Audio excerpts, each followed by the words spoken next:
Hi, എല്ലാവർക്കും A to സെറ്റിൻ്റെ പുതിയൊരു ജോബ് ഇൻഫർമേഷൻ വീഡിയോയിലേക്ക് ഒരിക്കൽ കൂടി സ്വാഗതം. കേരളത്തിൽ സ്ഥിരജോലി നേടാൻ ആഗ്രഹിക്കുന്ന യുവതിയുവാക്കൾക്ക് വേണ്ടി Kerala PSC May recruitment notification പ്രസിദ്ധീകരിച്ചു. 15/5/2024 ഗസറ്റിൽ 19/6/2024 വരെ അപേക്ഷിക്കാൻ കഴിയുന്ന വ്യത്യസ്തമായിട്ടുള്ള ഒഴിവുകളിലേക്കാണ് ഇപ്പോൾ അപേക്ഷ ക്ഷണിച്ചിരിക്കുന്നത്. കേരള PSCയുടെ വൺ ടൈം പ്രൊഫൈൽ വഴി നിങ്ങൾക്ക് ഓൺലൈനായിട്ട് അപേക്ഷ സമർപ്പിക്കാനും കഴിയും. നമുക്ക് ഏതായാലും ഈ റിക്രൂട്ട്മെന്റ് നോട്ടിഫിക്കേഷൻ്റെ ഡീറ്റെയിൽസ് എങ്ങനെയാണെന്ന് നോക്കാം.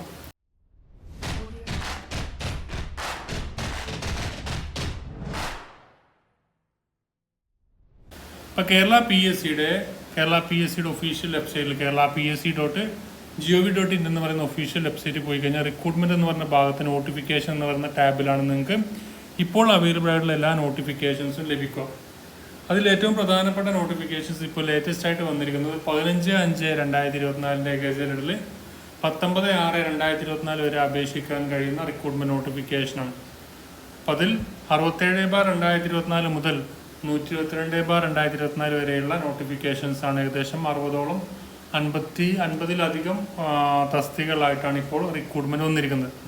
അപ്പോൾ അതിൽ നമ്മൾ ഓരോ നോട്ടിഫിക്കേഷൻസ് നോക്കുകയാണെങ്കിൽ കേരള യൂണിവേഴ്സിറ്റികളിലേക്ക് വേണ്ടിയിട്ട് സിസ്റ്റം അനലിസ്റ്റ് ഉണ്ട്, അനിമൽ ഹസ്ബൻഡറി ഡിപ്പാർട്ട്മെൻറ്റിൽ വെറ്റിനറി സർജൻ ഉണ്ട്, അതുപോലെ കേരള യൂണിവേഴ്സിറ്റികളിലേക്ക് വേണ്ടിയിട്ട് അസിസ്റ്റൻറ്റ് എഞ്ചിനീയർ ഉണ്ട്, പിന്നെ അതുപോലെ തന്നെ പബ്ലിക് വർക്ക്സ് ഡിപ്പാർട്ട്മെൻറ്റിലേക്ക് വേണ്ടിയിട്ട് അസിസ്റ്റൻറ്റ് എഞ്ചിനീയർ ഉണ്ട്, പിന്നെ state farming corporation of Kerala ലിമിറ്റഡിൽ അസിസ്റ്റൻറ്റ് മാനേജർ ഒഴിവുണ്ട്, കേരള വാട്ടർ അതോറിറ്റിയിലേക്ക് LD ക്ലർക്ക് വിജ്ഞാപനമുണ്ട്, അതുപോലെ തന്നെ എഡ്യൂക്കേഷൻ ഡിപ്പാർട്ട്മെൻറ്റിലേക്ക് full time junior language teacher Arabic ഉണ്ട്, അതുപോലെ തന്നെ പിന്നെ വരുന്നിരിക്കുന്നത് സ്വിംഗ് ടീച്ചർ വിഭാഗത്തിലേക്കുണ്ട്, പിന്നെ ലാംഗ്വേജ് ടീച്ചർ അറബിക് ഹിന്ദി വിഭാഗങ്ങളിലേക്കുണ്ട്, പിന്നെ ഫിസിക്കൽ എഡ്യൂക്കേഷൻ ടീച്ചർ ഹൈസ്കൂളിലേക്ക് മലയാളം മീഡിയത്തിലേക്ക് ഫിസിക്കൽ എഡ്യൂക്കേഷൻ ടീച്ചറുണ്ട്, പിന്നെ എഡ്യൂക്കേഷൻ ഡിപ്പാർട്ട്മെൻറ്റിലേക്ക് ഡ്രോയിങ് ടീച്ചർ, ഹോമിയോപ്പതി ഡിപ്പാർട്ട്മെൻറ്റിലേക്ക് ഫാർമസിസ്റ്റ് ഗ്രേഡ് 2, എഡ്യൂക്കേഷൻ ഡിപ്പാർട്ട്മെൻറ്റിലേക്ക് പാർട്ട് ടൈം ഹൈസ്കൂൾ ടീച്ചറുണ്ട്, പിന്നെ വേരിയസ് ഡിപ്പാർട്ട്മെൻറ്റുകളിലേക്ക് ലിഫ്റ്റ് ഓപ്പറേറ്റർ, ഹോമിയോപ്പതി ഡിപ്പാർട്ട്മെൻറ്റിലേക്ക് ലബോറട്ടറി അറ്റൻഡർ, പിന്നെ എൻക്വയറി കമ്മീഷണർ ആൻഡ് സ്പെഷ്യൽ ജഡ്ജിലേക്ക് ഡെഫേഡാർ വിഭാഗത്തിലേക്ക് അപേക്ഷ ക്ഷണിച്ചു, പിന്നെ സർവേ ആൻഡ് ലാൻഡ് റെക്കോർഡ് വിഭാഗത്തിലേക്ക് പ്രസ്മാൻ, പിന്നെ കേരള ഹയർ സെക്കൻഡറി എഡ്യൂക്കേഷനിലേക്ക് ഹയർ സെക്കൻഡറി സ്കൂൾ ടീച്ചർ വിഭാഗത്തിലേക്ക് വിജ്ഞാപനം വന്നിട്ടുണ്ട്. അതൊക്കെ സ്പെഷ്യൽ റിക്രൂട്ട്മെൻ്റ് ആണ്. പിന്നെ ഹാർബർ എഞ്ചിനീയറിംഗ് ഓവർസിയർ ഗ്രേഡ് 2, പിന്നെ junior health inspector, motor transport sub inspector, പിന്നെ വിമൺ പോലീസ് കോൺസ്റ്റബിൾ വിഭാഗത്തിലേക്ക് ഒരു NCA വിജ്ഞാപനമുണ്ട്, പിന്നെ വിമൻ സിവിൽ എക്സൈസ് ഓഫീസർ, പിന്നെ ഇലക്ട്രീഷ്യൻ, പിന്നെ drawing teacher, music teacher, full time language teacher, life stock inspector, part time junior language teacher തുടങ്ങിയ ഒഴിവുകളിലേക്കെല്ലാം ഇപ്പോൾ അപേക്ഷ ക്ഷണിച്ചിട്ടുണ്ട്. അപ്പോൾ താല്പര്യമുള്ള ആളുകളുണ്ടെങ്കിൽ തീർച്ചയായും നിങ്ങളുടെ വൺ ടൈം പ്രൊഫൈൽ വഴി കേരള PSCയുടെ വൺ ടൈം പ്രൊഫൈൽ വഴിയാണ് നിങ്ങൾ അപേക്ഷിക്കേണ്ടത്. നമുക്ക് ഏതായാലും എങ്ങനെയാണ് കേരള PSCയുടെ വൺ ടൈം പ്രൊഫൈൽ വഴി അപേക്ഷിക്കേണ്ടത് നോക്കാം.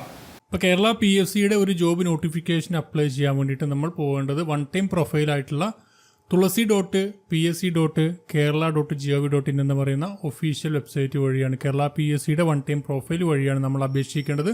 അപേക്ഷിക്കാൻ വേണ്ടിയിട്ട് നിങ്ങൾക്ക് ലോഗിൻ ചെയ്യുക. നിങ്ങളുടെ യൂസർ ഐഡിയും പാസ്വേഡ് വൺ ടൈം പ്രൊഫൈലാണ്. അതുകൊണ്ട് തന്നെ ഒരു തവണ നിങ്ങൾ ഉണ്ടാക്കിയിട്ടുണ്ടെങ്കിൽ ആ ഒരു യൂസർ ഐഡിയും പാസ്വേഡും വെച്ച് നിങ്ങൾക്ക് ലോഗിൻ ചെയ്യാൻ പറ്റുന്നതാണ്. ഇനി ഇതുവരെ അക്കൗണ്ട് ക്രിയേറ്റ് ചെയ്യാത്ത ആളുകളാണെങ്കിൽ ന്യൂ രജിസ്ട്രേഷൻ എന്നുള്ളത് ക്ലിക്ക് ചെയ്ത് സൈനപ്പ് എന്നുള്ളത് ക്ലിക്ക് ചെയ്തിട്ട് ന്യൂ രജിസ്ട്രേഷൻ എന്നുള്ളത് ക്ലിക്ക് ചെയ്തിട്ട് നിങ്ങളത് ഫില്ല് ചെയ്ത് ഈ ഡീറ്റെയിൽസൊക്കെ ഫില്ല് ചെയ്ത് രജിസ്റ്റർ ചെയ്യുകയാണ് വേണ്ടത്. ഈ രജിസ്റ്റർ ചെയ്ത ആളുകളാണെങ്കിൽ നിങ്ങൾക്ക് ഈ ഒരു ലോഗിൻ എന്നുള്ളത് ഇവിടെ യൂസർ ID പാസ്വേഡും കൊടുത്ത് ക്യാപ്ചയും എൻ്റർ ചെയ്ത് നിങ്ങൾ ലോഗിൻ എന്നുള്ളത് ക്ലിക്ക് ചെയ്യുകയാണ് വേണ്ടത്. അതിനുശേഷം നമ്മുടെ പ്രൊഫൈലിൽ ലോഗിൻ ആവുന്നതാണ്. ഹോം പേജിൽ തന്നെ നമുക്ക് പ്രൊഫൈൽ ഉണ്ടാവും, അതുപോലെ നോട്ടിഫിക്കേഷൻസ്, മറ്റുള്ള നോട്ടിഫിക്കേഷൻ മെസ്സേജുകൾ, അതുപോലെ പ്രൊഫൈൽ മെസ്സേജ് എന്തെങ്കിലും ഉണ്ടെങ്കിൽ അതൊക്കെ നമുക്ക് കാണാൻ കഴിയുന്നതാണ്.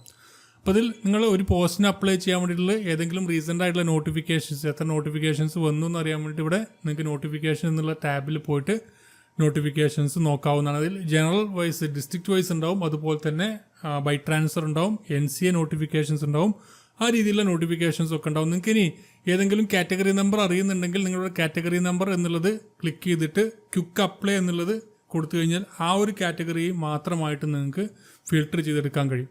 നിങ്ങൾക്ക് ഓരോന്നും നോക്കണമെന്നുണ്ടെങ്കിൽ ഇപ്പോൾ സ്റ്റേറ്റ് വൈഡ് ഡയറക്റ്റ് ജനറൽ നോക്കുകയാണെങ്കിൽ 55 പോസ്റ്റിലേക്ക് വന്നിട്ടുണ്ട്. അതുപോലെ ഓരോ 10 സെക്ഷനുകളായിട്ട് വന്നിട്ടുണ്ട്. അത് നിങ്ങൾ സ്റ്റേറ്റ് വൈഡ് ഡയറക്ടർ ജനറൽ ആണെങ്കിൽ അത് ക്ലിക്ക് ചെയ്യുക. അപ്പോൾ അവൈലബിൾ ആയിട്ടുള്ള എല്ലാ നോട്ടിഫിക്കേഷൻസും നിങ്ങൾക്ക് ഇവിടെ അവൈലബിൾ ആയിട്ട് കാണുന്നതാണ്.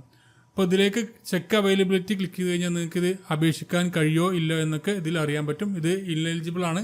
ഇങ്ങനത്തെ നിങ്ങൾക്ക് യോഗ്യതയുള്ള ക്വാളിഫിക്കേഷന് അനുസൃതമായിട്ടുള്ള തസ്തികയാണെങ്കിൽ ഇവിടെ എലിജിബിൾ കാണിക്കും. അതിൽ നിങ്ങൾക്ക് അപ്ലൈ ചെയ്യാൻ കഴിയുന്നതാണ്. അപ്പോൾ എങ്ങനെയാണ് അപ്ലൈ ചെയ്യേണ്ടത്?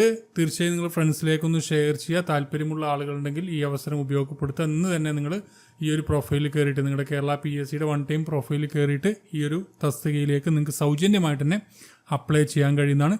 മറ്റൊരു വീഡിയോ നമുക്ക് കാണാം. Thank you for watching. Have A nice day.